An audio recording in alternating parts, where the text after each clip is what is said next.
ತೀವ್ರ ಮಳೆಯಾದಾಗ ಪ್ರವಾಹ ಸ್ಥಿತಿ ತಲೆದೋರಲು ಬಿಬಿಎಂಪಿ ಜಲಮಂಡಳಿ ಮಧ್ಯೆ ಸಮನ್ವಯ ಇಲ್ಲದೆ ಇರುವುದೇ ಕಾರಣ ಎಂದು ಲೋಕಾಯುಕ್ತ ನ್ಯಾಯಮೂರ್ತಿ ಬಿಎಸ್ ಪಾಟೀಲ್ ಅವರು ಅಧಿಕಾರಿಗಳನ್ನು ತರಾಟೆಗೆ ತೆಗೆದುಕೊಂಡರು. ಕ್ಯಾನ್ಸರ್ ಬಾಧಿತರಿಗೆ ಕೀಮೋಥೆರಪಿ ನೀಡಲು 16 ಜಿಲ್ಲಾ ಆಸ್ಪತ್ರೆಗಳಲ್ಲಿ ಆರಂಭಿಸಿರುವ ಡೇ ಕೇರ್ ಕೀಮೋಥೆರಪಿ ಕೇಂದ್ರಗಳಿಗೆ ಮೈಸೂರಿನ ಮೆಟ್ಟಗಳ್ಳಿಯ ಜಿಲ್ಲಾಸ್ಪತ್ರೆಯಲ್ಲಿ ಮುಖ್ಯಮಂತ್ರಿ ಸಿದ್ದರಾಮಯ್ಯ ಶುಕ್ರವಾರ ಚಾಲನೆ ನೀಡಿದರು. ಉಳಿದ ಜಿಲ್ಲೆಗಳಲ್ಲೂ ಕೇಂದ್ರ ಆರಂಭಿಸುವುದಾಗಿ ಪ್ರಕಟಿಸಿದರು. ಕರ್ನಾಟಕ ಭೂಕಂದಾಯ ಅಧಿನಿಯಮ 1964ರ ಕಲಂ 4A ರಲ್ಲಿ ಕಲ್ಪಿಸಿರುವ ಅವಕಾಶದಂತೆ ರಾಮನಗರವನ್ನು ಜಿಲ್ಲಾ ಕೇಂದ್ರವನ್ನಾಗಿಸಿ ಘೋಷಿಸಿ ರಾಮನಗರ ಜಿಲ್ಲೆಯನ್ನ ಬೆಂಗಳೂರು ದಕ್ಷಿಣ ಜಿಲ್ಲೆ ಎಂದು ಮರುನಾಮಕರಣ ಮಾಡಿ ಆದೇಶಿಸಲಾಗಿದೆ ಎಂದು ಕಂದಾಯ ಇಲಾಖೆಯ ಸರ್ಕಾರದ ಪ್ರಧಾನ ಕಾರ್ಯದರ್ಶಿ ರಾಜೇಂದ್ರ ಕುಮಾರ್ ಕಟಾರಿಯಾ ಅಧಿಸೂಚನೆಯಲ್ಲಿ ತಿಳಿಸಿದ್ದಾರೆ. ಕರ್ನಾಟಕದ ಜೀವನದಿ ಕಾವೇರಿಗೆ ಗಂಗಾರತಿ ಮಾದರಿಯಲ್ಲಿ ಕಾವೇರಿ ಆರತಿ ನಡೆಸುವ ರಾಜ್ಯ ಸರ್ಕಾರದ ಮಹತ್ವದ ನಿರ್ಧಾರಕ್ಕೆ ಪೂರಕವಾಗಿ ಖ್ಯಾತ ಸಂಗೀತ ನಿರ್ದೇಶಕರಾದ ಹಂಸಲೇಖ, ಸಾಧುಕೋಕಿಲ ಹಾಗೂ ಅರ್ಜುನ್ ಜನ್ಯ ಅವರಿಗೆ ವಿಶೇಷ ಗೀತೆಯೊಂದನ್ನು ರಚಿಸಲು ಕಾವೇರಿ ಆರತಿ ಸಮಿತಿಯ ಅಧ್ಯಕ್ಷ ಹಾಗೂ ಉಪಮುಖ್ಯಮಂತ್ರಿ ಡಿಕೆ ಶಿವಕುಮಾರ್ ಪತ್ರ ಬರೆದಿದ್ದಾರೆ.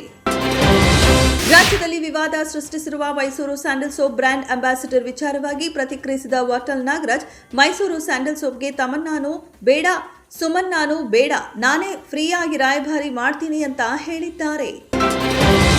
ಸರ್ಕಾರ ಮೀಸಲಾತಿ ಪಟ್ಟಿ ನೀಡಿದ್ದಲ್ಲಿ ಅಕ್ಟೋಬರ್, ನವೆಂಬರ್ ತಿಂಗಳಲ್ಲಿ ರಾಜ್ಯದಲ್ಲಿ ಜಿಲ್ಲಾ ಪಂಚಾಯಿತಿ, ತಾಲೂಕು ಪಂಚಾಯಿತಿ ಚುನಾವಣೆ ನಡೆಯುವ ಸಾಧ್ಯತೆ ಇದೆ ಎಂದು ರಾಜ್ಯ ಚುನಾವಣಾ ಆಯೋಗದ ಆಯುಕ್ತ ಜೆಎಸ್ ಸಂಕ್ರೇಶಿ ತಿಳಿಸಿದ್ದಾರೆ.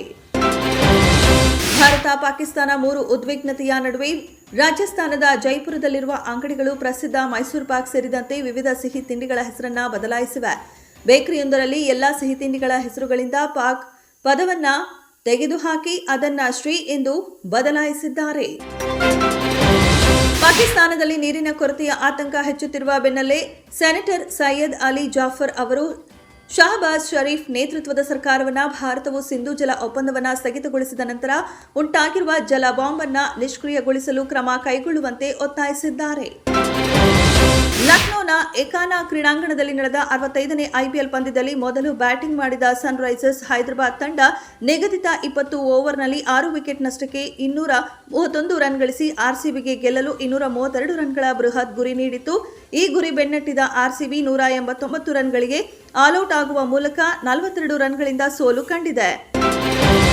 ಕಿರುತೆರೆ ನಟಿಯ ಮೇಲೆ ಅತ್ಯಾಚಾರ ಮತ್ತು ಗರ್ಭಪಾತದ ಆರೋಪದ ಮೇಲೆ ನಟ ಮಡೇನೂರು ಮನು ಅವರನ್ನ ಅನ್ನಪೂರ್ಣೇಶ್ವರಿ ನಗರ ಪೊಲೀಸರು ಬಂಧಿಸಿದ್ದಾರೆ. ಹೆಚ್ಚಿನ ವಿಚಾರಣೆಗಾಗಿ 4 ದಿನಗಳ ಕಾಲ ಮನು ಅವರನ್ನ ಪೊಲೀಸ್ ಕಸ್ಟಡಿಗೆ ತೆಗೆದುಕೊಳ್ಳಲಾಗಿದೆ.